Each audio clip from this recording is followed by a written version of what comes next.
ابھی میں پرسوں ہی انٹرنیٹ پہ دیکھ رہا تھا، پشاور میں ایک دربار ہے اور اس نے باقاعدہ انٹرنیٹ پہ پوری تصویر آئی ہے، درخت لگا ہوا ہے اور اس پہ ہزاروں کیلیں لگی ہوئی ہیں. پیر کیل شاہ، وہ کیل شاہ کا کام کیا؟ جس کے دانت میں درد ہو وہ وہاں آتا ہے، کیل اس درخت پہ گاڑ دیتا ہے، اس کے دانت کا درد ختم ہو جاتا ہے. ضرور کسی ڈینٹل سرجن سے اس کی لڑائی ہوئی ہوگی، اس کے مقابلے میں اس نے یہ کہا تھا اگر اتنا دانتوں کا آرام کیلے گاڑنے سے آ جائے، یہاں لے آؤ مستوصف میں بھرتی کرا دیں گے، یہاں کا علاج بڑا مہنگا ہے. یہ بکواس ہے. جب انسان بیمار ہوتا ہے کسی دربار کے چراغ میں نہ تیل ڈالنے سے آرام آتا ہے، نہ کسی دربار میں کیلے گاڑنے سے آرام آتا ہے. آرام دینے والا وہ اللہ ہے. اور جب بھی پناہ مانگو، قرآن حکیم بیان فرماتا ہے فاستعذ باللہ. ہمارے یہاں منتیں کیسے چلتی ہیں؟ صبح صبح گاڑی والا نکلتا ہے، ڈرائیور کمائی کرنے سے پہلے رات کی بچی ہوئی کمائی میں سے پہلے بابا جی کے خلے میں پیسے ڈال کے ہاتھ مارتا ہے، نہیں کرنا ہے. یہ پلی کرن دے قابل ہوتا تو بڑی تھلے دفن ہوتا، یہ باہر نہ پیا ہوتا. اگر یہ کچھ کرنے کے قابل ہوتا، 4 بندے اسے دنگا کر لیتا، یہ آرام سے پڑا رہتا. اس کی بیوہ عدت گزرنے کے بعد کسی اور سے نکاح کر کے اس کے بستر پہ سوتی، یہ کچھ کرنے کے قابل ہوتا تو آرام سے پڑا رہتا. اس مردے سے ڈرتے ہو کہ اگر اس بابے کی نیاز نہ دی گاڑی کلٹی کر دے گا. اس کی تو زندگی اپنی کلٹی ہوگی، گاڑی کیا کلٹی کرے گا. جب بھی مصیبت میں پناہ مانگنی، قرآن کہتا ہے فاستعذ باللہ، اللہ سے پناہ مانگو، اللہ کی پناہ میں آؤ. انہ هو السمیع البصیر. اس کی پناہ میں کیوں آؤ؟ وہ دیکھنے والا ہے، سننے والا ہے، وہ تمہارے حالات کو دیکھ رہا ہے. جو منو مٹی کے نیچے دفن ہو گیا وہ کسی کے حالات نہ دیکھ رہا ہے نہ سن رہا ہے، اس کا تو پتہ اس زندگی سے کٹ جاتا ہے، وہ تو اگلے جہان کے سفر پہ نکل جاتا ہے. قرآن حکیم کا دوسرا مقام سنیے، وَقُلْ رَبِّ أَعُوذُ بِكَ مِنْ هَمَزَاتِ الشَّيَاطِينِ وَأَعُوذُ بِكَ رَبِّ أَن يَحْضُرُونِ. اور دعا کرے کہ اے رب میں شیطانوں کے وسوسوں سے تیری پناہ چاہتا ہوں، اور اے رب میں تیری پناہ چاہتا ہوں کہ وہ میرے پاس آ جائے. مصیبت میں بزرگوں کو نہ پکارو، باپوں کے نام کی فریادیں نہ دو، اس رب کو پکارو جس نے سب پر موت کو طاری کیا اور وہ موت سے پاک ہے. وہ موت سے پاک ہے، نہ اسے موت، نہ اسے نیند، نہ اسے اونگ. اس کی پناہ میں آؤ جس کی پناہ سے بڑی پناہ قل اعوذ برب الفلق، آسمانوں کے رب کی پناہ. اور جو رب کی پناہ میں آ جائے اس کا کوئی بگاڑ سکتا ہے؟ اللہ کے لیے اعلیٰ مثال سمجھانے کے لیے بات کہتا ہوں. جو یہ سعودیہ کے ماحول پہ رکھ لو، جو کسی امیر کا مقبول ہو انہوں ماڑا بندہ ہاتھ پا سکتا، اس کا کفیل امیر ہے، 1 منٹ میں خروج بنوا دے گا. دنیا کی سمجھانے کے لیے مثال، اللہ کے لیے اعلیٰ مثال. جو اپنے رب کی پناہ میں آ جائے، جس کا والی وارث اللہ بن جائے، اس کو کوئی نقصان پہنچا سکتا، اس کا کچھ کوئی بگاڑ سکتا؟ جب نہیں بگاڑ سکتا تو پھر مصیبتوں میں گاڑی چلاتے ہوئے آگے جوتی نہ باندھو، کالی ٹاکیاں نہ باندھو، گھر پہ کالی ہنڈیاں نہ رکھو، گلے میں منکے نہ ڈالو، بلکہ کہو قل اعوذ برب الناس ملک الناس الہ الناس. اللہ کی پناہ، لوگوں کے رب کی پناہ، لوگوں کے بادشاہ کی پناہ، لوگوں کے پالن ہار کی پناہ، لوگوں کے معبود برحق کی پناہ. اور جو اللہ کی پناہ میں آ گیا وہ کسی اور سے ڈرا نہیں کرتا. اور جب انسان کسی اور کی پناہ میں آتا ہے، حدیث میں آتا ہے نا، جب انسان گزرتے کسی وادی میں پڑاؤ ڈالتے، وادی میں اترتے ہوئے وہ قافلے والے پتہ کیا کہتے؟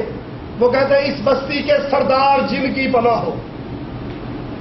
جن حقیقت میں انسانوں سے ڈرا کرتے تھے، لیکن جب انسانوں نے خود چمن پورا کیا، کھڑے ہوئے تھے، جن سردار میں رات یہاں بسر کرنا چاہتا ہوں، خیر ہوئے تیرے شتومڑے مجھے نہ چھیڑے.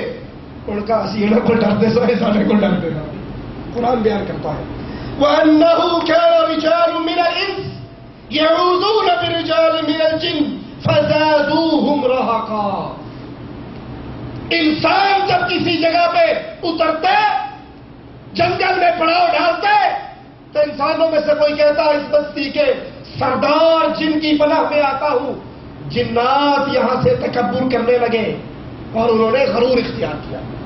رسول اللہ صلی اللہ علیہ وسلم نے انسانوں کو سمجھایا جب تم کسی بستی میں جنگل میں پڑاؤ ڈالو تو وہاں پڑاؤ ڈالنے کے بعد حضرت خولا روایت فرماتی ہیں سمعت رسول اللہ صلی اللہ علیہ وسلم یقول من نزل منزلا فقال اعوذ بکلمات اللہ التامات من شر ما خلق لم يضره شيء حتى يرتحل من منزله.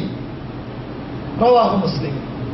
جب کوئی بندہ کسی جگہ پہ پڑاؤ ڈالے اور پڑاؤ ڈال کر کہے کہ میں اعوذ بکلمات اللہ التامات، اللہ کے پورے کلمات کے ذریعے اس کی پناہ میں آتا ہوں، جب تک وہاں پڑا رہے گا کوئی چیز میں نقصان نہیں پہنچا سکتا. جب تک وہاں پہ رہے گا ہر طرح کے نقصان سے بچے گا. کیوں؟ اب وہ پناہ میں آ چکا ہے کس کی؟ اللہ. اللہ کی پناہ میں آ جائے تو کوئی مخلوق اس بندے کو دکھ اور نقصان نہیں پہنچا سکتا. امام ابن قیم رحمۃ اللہ علیہ فرماتے ہیں جو شخص شیطان جن کے نام پہ جانور کو ذبح کرتا ہے یا اس سے دعا مانگتا ہے، اس سے پناہ طلب کرتا ہے، اس کا تقرب حاصل کرنے کے لیے اس کے پسندیدہ اعمال کرتا ہے، تو وہ اعمال اس کی عبادت ہے، بھلے وہ اس کو عبادت کہے نہ کہے. ایسا بندہ مرتد ہو جاتا ہے اور اسلام سے نکل جاتا ہے. اللہ سے دعا ہے اللہ ہمیں توحید کا فہم عطا، اللہ ہمیں توحید پہ زندہ رکھے، اللہ خالص اپنی عبادت کی توفیق دے، اللہ ہمارے عقائد ہمارے اعمال کی اصلاح فرما دے. ہم جب تک زندہ رہے ایمان پر رہے، عقیدے پر رہے، اللہ کی توحید پر رہے، اور جب موت آئے تو اس حال میں آئے اللہ ہم سے راضی ہو، ہم اپنے اللہ سے راضی ہو. ادھر ہماری روح نکل رہی ہو، ادھر اللہ کی جنت کے دروازے کھولے جا رہے ہیں. اقول قولی ھذا واستغفر اللہ لی ولکم ولسائر المسلمین فاستغفروہ انہ هو الغفور الرحیم.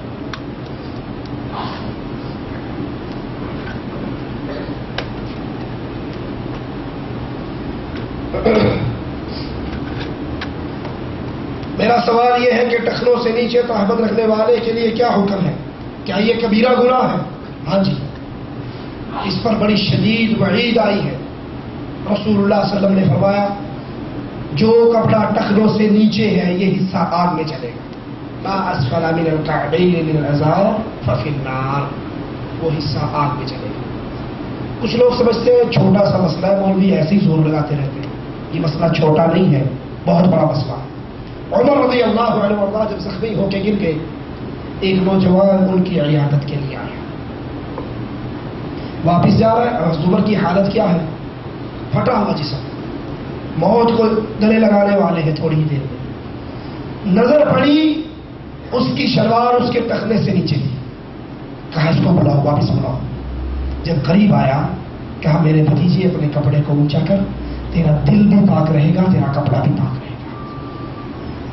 کچھ لوگ شلوار سے ٹخنے سے بلند کرنے والے پر مذاق فقرے کستے ہیں، مذاق اڑاتے ہیں.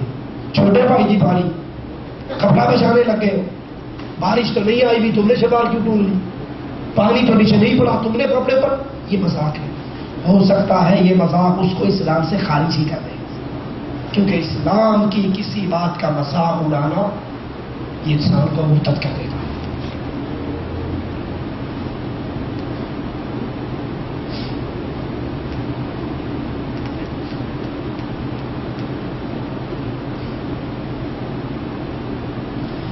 ایک آدمی کو پیسوں کی ضرورت تھی، اس کو ایک کافر نے دیے. اب اس آدمی نے اس سے بڑے بھائی کا رشتہ بنا لیا ہے، اس کے ساتھ میں ایک پلیٹ میں کھانا کھاتا ہے، گھر میں آنا جانا کر لیا ہے. اس کے بارے میں کیا وعید ہے؟ کافر کے بارے میں دل کے اندر نفرت اور بغض ہونا، یہ اسلام کی بنیادی باتیں ہیں.